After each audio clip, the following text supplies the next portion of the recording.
Daisy,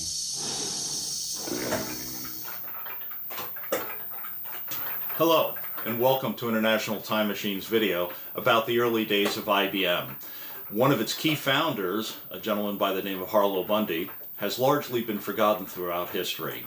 But in fact, he built a business with principles, a global presence, a brand, sales and marketing excellence that really evolved into IBM underneath the leadership of Tom Watson Sr. But Harlow Bundy provided a lot of inspiration and a lot of the business structure which later became IBM. Let's take a closer look. Life in the mid-1800s was primarily an agricultural society where people eked out a living off the land as best they could. But with the dawn of the railroad, there was the ability to move product around and people around with a speed and efficiency never seen before. There was an explosion in invention, and trains enabled the distribution of the products, and businesses grew throughout the country. With the proliferation of trains, for the first time, people had a need to keep track of time accurately, because train schedules depended upon it. People moved to the cities, where work in factories and offices became more abundant and a more regular form of income. The railroads brought growth and prosperity to Binghamton, New York, where in 1889 a business was started based on an invention by Willard Bundy. Now, in addition to being a tinkerer and a jeweler, Willard Bundy manufactured night watchman's clocks really as part of his mainstay business. A night watchman's clock consisted of a clock that the watchman would carry around to different key stations. And stations would be mounted throughout the facility, the factory, the building, etc., with a key that looked something like this. And the night watchman would walk around, insert the key into the clock, and record the time that he was there. What Willard had was an epiphany one day when he said, if I would flip this model, and instead of having the clock carried around, why don't I mount the clock on the wall and assign different keys to different people, and when they come in the morning, they could put their key in and record their arrival time, and at the end of the day, they could record their departure time. This was the Bundy time recorder patent from the early 1890s, and it sat around for about 7 years until Willard's brother, Harlow Bundy, said, geez, looks like a great idea, let's build a business around it. Harlow Bundy formed Bundy Manufacturing in 1889 when he was just 33 years old, and by 1891 he had already taken the patents to Europe. Soon after forming the company, Harlow was presented with the opportunity of the upcoming Chicago World's Expo in 1893. He didn't have any money to fund a booth, so he offered the organizers 35 key recorders to use throughout the exposition in exchange for the booth. Gamble paid off. By the end of 1893, he had sold 3,000 key recorders, thanks largely to the expo. This Bundy time recorder is a great time machine back to the early days that shows us exactly how effective Harlow Bundy was in developing his international presence. This particular machine was manufactured and used in London in the late 1800s and early 1900s. And the key that I demonstrated earlier is actually from the Salisbury train station outside of London.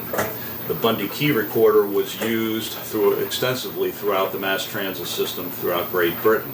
So trains, trams, trolleys, and later buses would use the Bundy time recorder to clock in and clock out and record their departure and arrival times. This particular machine is also very good at showing us in a couple of ways how Harlow marketed and preserved the intellectual property and built his London business. Let's take a closer look. You can see how Harlow Bundy not only protected his intellectual property, but also marketed it, patenting in Great Britain, but also showing a series of innovation dates directly on his manufacturer's plate. By 1903, a quarter of International's revenue was coming from Europe, as depicted in this service label inside the case that shows the headquarters in London, but also 5 satellite locations around Great Britain. As mentioned, the Bundy time recorder was used throughout England for trams and other services. They were commonly known as the Bundy clocks, and many can still be seen around Great Britain even today. With the success of the Bundy time recorder, Harlow had 50 people working in the factory by 1899. In 1900, Harlow formed International Time Recording Company, but in that same year he bought the competing technology the Cooper patent for the punch time clock. Harlow expanded his manufacturing in Endicott, but also began the tradition of bringing the sales team into the factory to learn more about the products and share competitive knowledge. In 1907, Harlow published Time magazine and sent it to thousands of customers. It educated the market on time equals money. When Harlow felt that a competitor was a threat, he'd often buy it, as he did with the day dial recorder in 1907.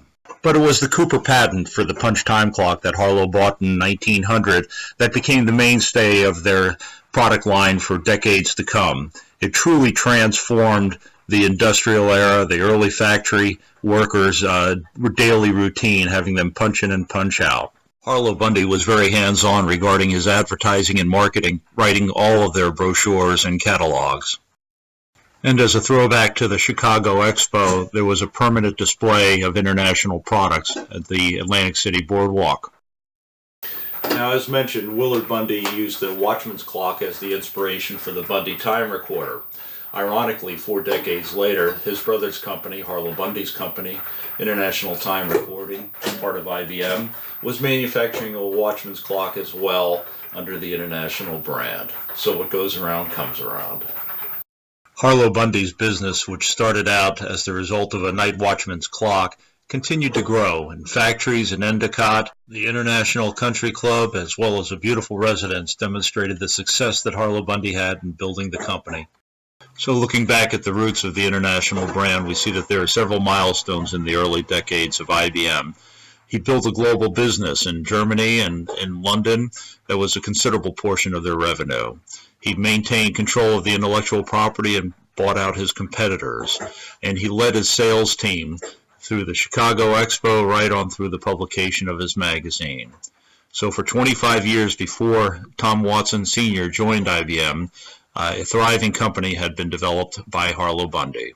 The company that he started in 1899 grew for nearly 70 years until IBM sold it to Simplex in 1958. Harlow retired, leaving the company with a reputation for sales and service as well as technology leadership, a strong international brand and a culture which kept it that way for 120 years. Thank you for watching this International Time Machines video about the early days of IBM and Harlow Bundy. I hope you found it interesting and informative. Check us out on the web at internationaltimemachines.net to learn more about the clocks, as well as about how we can help in displaying them in your location. Thank you.